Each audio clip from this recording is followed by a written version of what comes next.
Welcome back to 90 Seconds Plus with Invercargill City Mayor Nobby Clark. We've had a bit of a break because Nobby's been having a bit of time out in hospital and causing a bit of drama. But anyway, welcome back to the life of the living, Nobby. Yes. Well, let's kick it off. So we'll start off with, tell us a wee bit about the last few weeks, and obviously you're looking a lot healthier than last time I saw you. And then we can touch on some other topics. So how are you feeling now? You're looking healthier? Yeah, better. I've had a couple of weeks off. Yeah. So back on Saturday to do some work. They haven't found the cause yet. Yeah. So they've had heaps of scans, been in hospital twice, had a bit of stuff down my right side, tingling fingers and lips and things. But they said no, haven't had strokes, so that's a positive news. But then, of course, the next news is, well, what is it then? Yeah. And I guess they're going to put it down to stress. Yeah. Or extreme hypochondria. Yeah. Well, what they call hypertension, which is high blood pressure. So I'm on some extra meds now. Oh, yes. And so my blood pressure's come right down low, which is great. So I hope it stays there. Nice. Yeah, because having high blood pressure is not good for you. Yeah. Yeah. And the big news this week is obviously the local government and the councils and the government restructuring a whole lot of things. So what are your thoughts on that? Well, I've been sitting at home thinking about this, but I mean, last night I got a real shock because my other half, Karen, decided to go online and look for some handbags in Britain. Of course, we all know about her handbag collection.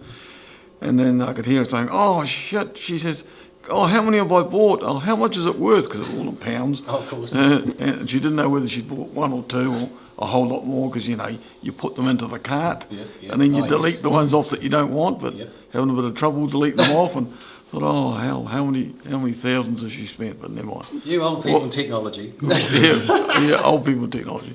Well, look, no, the big news is the government's moved this week to legislate around local government. So there's two parts. One part comes later in the year, which is rates capping, which I can talk about shortly. But the other issue is getting back to basics. Now, a lot of my colleagues, if not all my colleagues on council, will not agree with what the government's doing. I do.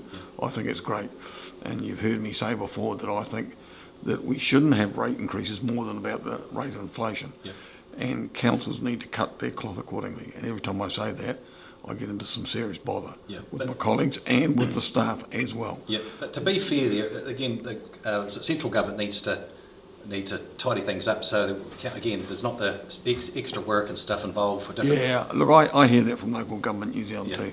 But look, that's just chicken feed stuff. Okay. That's not the main issue. The main issue is we've got about, if you count bodies, about 440 staff. So we're a big employer in town, and we do a lot of stuff that ratepayers would say we don't need to do. So the government's clawing us back to the basics. The basics will be roads, 3 waters, which runs underneath the roads, lighting, and rubbish, and recycling. It'll do things like libraries and museums as well, so we're probably all right building a new museum.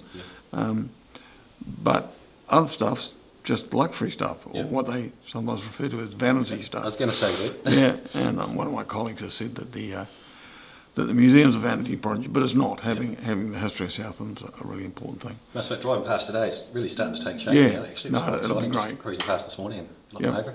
So that's coming, and everybody say, oh, we just won't survive. Well, I've still got a question mark about how we will take a lower rate increase and still deliver 3 waters. And the only way I can see that happening is that if the government make sure that councils avoid discharging their wastewater to land, which is what iwi wants. And that runs into billions of dollars nationwide.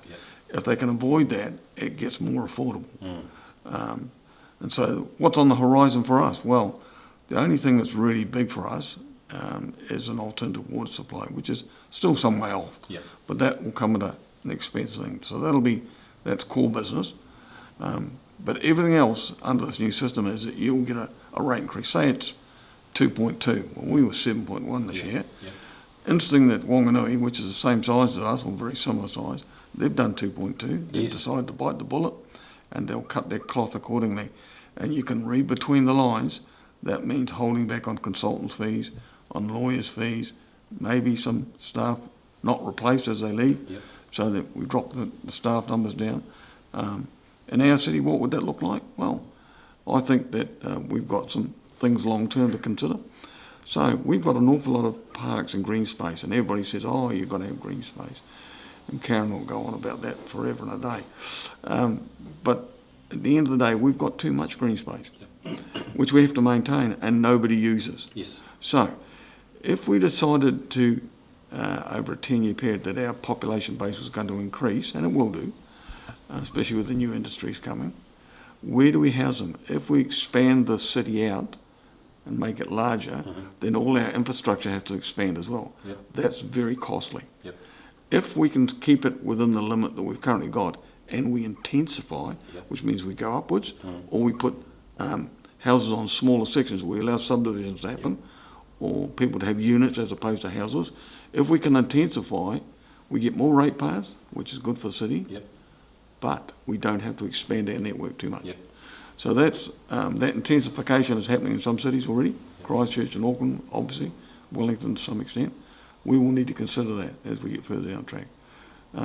But do we need to claw back, and can we live within could we live within a 3% rate increase next year? Well, I think we can. Yep.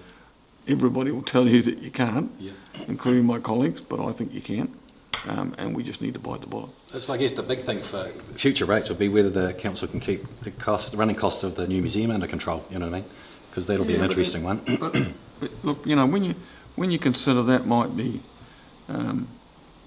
look, a museum's a museum. It's not that hard to run a museum, I wouldn't have thought. Doesn't matter whether you've got static displays or whether you've got the interactive stuff that we're going to have. But if the new museum had a additional cost of $500,000, It's sort of wearable to a point. well, it is. We spend about $220 million a year. Yeah. And most of it's on the infrastructure stuff. Yes. That's where most of our money gets spent. But we do have to consider our staffing costs. Yeah. Yeah, we really do. And we do some nice things, but maybe in the future that's not able to be done. Now, the other issue is the issue of rate capping, which the government's going to bring in at the end of this year. Yes. Yeah. And so what they're saying is they want us to be like the Victorian model. So what happens there is that the central government has an agency that says inflation this year is, let's say, 3%, and that's all you get, council.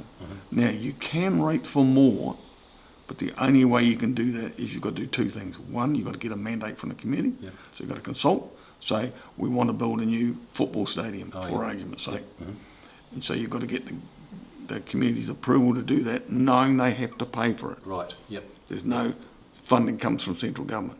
And then secondly, you then have to apply back to the agency, Yes. the government agency, say, we've done the mandating. Yes, they're prepared to pay an extra 2% on their rates for the next 10 years because they want the stadium. Yep. And therefore, can we have the approval to do that? And they say yes or no. Right. Yep. So they're keeping a tight rein on rates. The Salvation Army put a report out earlier this year, which basically said that people were hurting in the community with cost of living. And the three big drivers were food, power, and rates. Yes. And I was surprised that they kept rates in, but rates are significant. Yeah. I can take you to some smaller townships in New Zealand that are paying $7,500 as an average rate. We're paying about $2,500. I think They just get out of control. Oh, totally. And I think rates is probably higher up the list of concerns than climate change. Well, which so it should be. Well, and again, we spend money on climate change. Yeah. We spend money on environmental things. Now, I'm not saying we don't do some, but we spend money on those things. We have staff that do up plans on climate change. Yeah. But how much can we actually do? Yeah. Given that if you think of Southland, the only risk that we really have is the river spilling over. Yep. So there's nothing we can do in the city to stop that short of making higher banks. Yes. It's further upstream from us into the district. But I think one of the outcomes of all of this stuff that the government's putting pressure on us for is that councils will have to amalgamate. Oh, yeah. Because when they have to cut their cloth, the way that you can make the most cut is in one of two areas. If you think about Southland, we've got 4 councils. If we had one large council, well, we'd only need about a third of the councillors that we currently have, and we wouldn't need 4 mayors. Yep. We wouldn't need 4 chief executives. Then when you get down to the staff that you employ, you don't need so many vehicles. Yes, true. You don't need to have 4 reception units that all run. Yep. You just have one. And that's where the money will be made in amalgamation, and I think some councils will be forced towards that. Yeah. I mean, if I think of Gore, and I'm not an expert on Gore, but if you think of Gore, currently, last year we had the highest rate increase in the country. Yeah. They are struggling for money. They don't have enough debt capacity to be able to borrow more, which who wants to borrow anyway? Yeah. So they'll be forced, I think, they'll have a Clayton's option where they have to combine with somebody. Yeah. And I think a lot of councils around the country will do that. They'll have to combine and do business smarter. So, for example, Three Waters. When we spend about 70% of what we spend in the underground stuff, the infrastructure stuff, we buy an awful lot of pipes. Yep. Now, you don't have to be a rocket scientist to know. If you go to a dealership, car dealership, and you want to buy 2 cars, you get a certain price. If you go and say you want to buy 20 cars, That's right. you get a better deal again. Mm. And so Christchurch and Dunedin have got together, and they're going to do their purchasing for Three Waters together. Wow, Without having a CCO, Yep. they're just going to share services. That makes sense. Well, I'm going to try and get into that cluster Mm. and say, well, I want to contribute to that as well as the next largest in the South Island. So we should be looking to those sorts of arrangements Yep. where we can do smart business. That makes a lot of sense. Yeah, Because share building services, consenting, Yep. share lots of things. Yep. Yep. Oh, totally. It makes sense because city council has a team of consenters and everything else for different things, and then the district does, and Yep. it makes sense just to have one team so they're all on the same page, the same rules, and Well, they don't have the same rules. That's one of the Yeah. that's one of the different things about it. Yeah. As we found out when we had the mall, Jeff Thompson got very upset, and rightly so, Yeah. about the way we dealt with the car parking in the mall Oh, yeah. compared to one he built in Queenstown. Yeah. Totally different set of rules. Cost was about 4 or 5 times more expensive here than it was in Queenstown. Yeah.